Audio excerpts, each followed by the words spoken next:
రేవంత్ రెడ్డి మాతో కలిసి పనిచేయాలని నిన్న వేదిక మీద నరేంద్ర మోదీ గారు మాట్లాడారు. దేన్ని ఉద్దేశించి? కేంద్ర ప్రభుత్వంతో రాష్ట్ర ప్రభుత్వం మమేకమైతే ఆ అభివృద్ధి బాగుంటుంది. అంటే నిధులు రావడానికి అవకాశం ఉంటుంది. ప్రభుత్వాలు అంటే ఇక్కడ రాష్ట్ర ప్రభుత్వం, అక్కడ కేంద్ర ప్రభుత్వం సమన్వయం చేసుకుంటే లాభాలు నష్టాలు మంచి చెడు అన్నీ తెలుస్తాయి అన్న విధంగా నరేంద్ర మోదీ గారు మాట్లాడారు తప్ప రేవంత్ రెడ్డిని బీజేపీలోకి లాగేయాలని ఆయనకి ఎటువంటి ప్లాన్ లేదు. ఎందుకంటే కాంగ్రెసు బీజేపీ ఎప్పటికీ కలవు. కాంగ్రెస్ అనేది ఒకవేళ కలిస్తే బీజేపీ నాశనం అయిపోతుంది. కాబట్టి ఇక్కడ రాష్ట్ర రాజకీయాలు ఎలా వేరుగున్నా సరే రేపు రాబోయేటటువంటి పరిస్థితుల్లో ఏ విధంగా అయినా ఎదుర్కొంటారు తప్ప రేవంత్ రెడ్డి బీజేపీలోకి వస్తే ఓకే, నో ప్రాబ్లం. కానీ కాంగ్రెస్ పార్టీని అయితే బీజేపీలో విలీనం చేయరు కదా. కాంగ్రెస్ పార్టీ అనే మూలాలు ఏవైతే ఉన్నాయో దానికి అవసరం లేదు. వ్యక్తులు మారుతూ ఉంటారు. ఏ వ్యక్తి అయినా సరే పార్టీలు మారవచ్చు.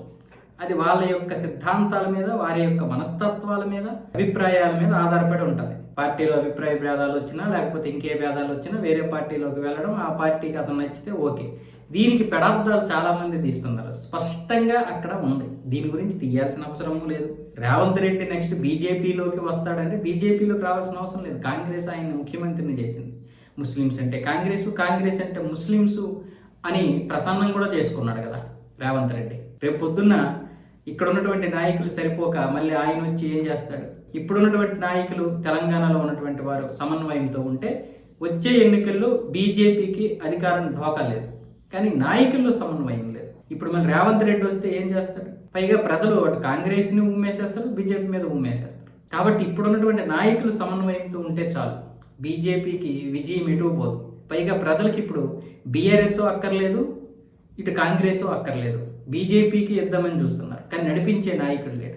దానికోసం ఎదురు చూస్తున్నారు అంతే తప్ప నరేంద్ర మోదీ గారు రేవంత్ రెడ్డిని కలిసి పనిచేద్దామంటే ఏ ప్రభుత్వాన్నైనా అంటారు వాళ్ళు. ఎందుకంటే కేంద్రంలో ఉన్నది. కేంద్రం అంటే ఒక తండ్రి లాంటి స్థానం. అది ఏ పార్టీ ఉన్నా సరే రాష్ట్రాలన్నింటినీ అభివృద్ధి చేయాల్సినటువంటి బాధ్యత వాళ్ళది. 29 రాష్ట్రాలు, 8 కేంద్రపాలిత ప్రాంతాలంటే వీళ్ళందరూ కూడా కేంద్ర ప్రభుత్వానికి పిల్లలు లెక్క. పక్షపాతం లేకుండా పాలించాల్సినటువంటి బాధ్యత వాళ్ళకి ఎంత ఉంటుందో కేంద్ర ప్రభుత్వం మీద కూడా పక్షపాతం లేకుండా వ్యవహరించాల్సినటువంటి బాధ్యత వీళ్ళకు కూడా అంతే ఉంటుంది. రాష్ట్ర ప్రభుత్వాలకు కూడా ఇష్టం వచ్చినట్లుగా మాట్లాడేసి అధినాయకుల్ని అవమానించేస్తే బోడీ మోడీ గోడీ అంటుంటే నిధులు ఎక్కడి నుండి వస్తాయి? అదే కదా జరిగింది లాస్ట్ 10 సంవత్సరాల్లో. ముఖ్యంగా గత 5 సంవత్సరాలు అంటే తెలంగాణ లాస్ట్ 5 సంవత్సరాలు, బీఆర్ఎస్ పాలించినటువంటి 5 సంవత్సరాలు మాత్రం లాస్ట్లో 2019 తర్వాత చాలా దారుణమైనటువంటి వ్యాఖ్యలు చేసి మొత్తానికి అప్రతిష్ట పాలైపోవడమే కాకుండా పార్టీని నాశనం చేసుకున్నాడు ఆ నోటి దోలతో. అలా ఉంటే ఎక్కడి నుండి నిధులు వస్తాయి? కేంద్ర ప్రభుత్వం ఇవ్వాలనుకుంటుంది, కానీ ఈ విధంగా మాట్లాడితే ఎలా వస్తాయి? అందుకే రేవంత్ రెడ్డి గారికి చెప్తున్నారు, కలిసి పనిచేయడం అంటే బీజేపీలోకి వచ్చేయడమని కాదు, కేంద్ర నాయకులతో సమన్వయం చేసుకోవడమే. కానీ ఇప్పుడు రేవంత్ రెడ్డి కాంగ్రెస్ వాదే, అందులో ఎటువంటి సందేహము లేదు. వాళ్ళు ఇప్పుడు వచ్చినా చేర్చుకోరు.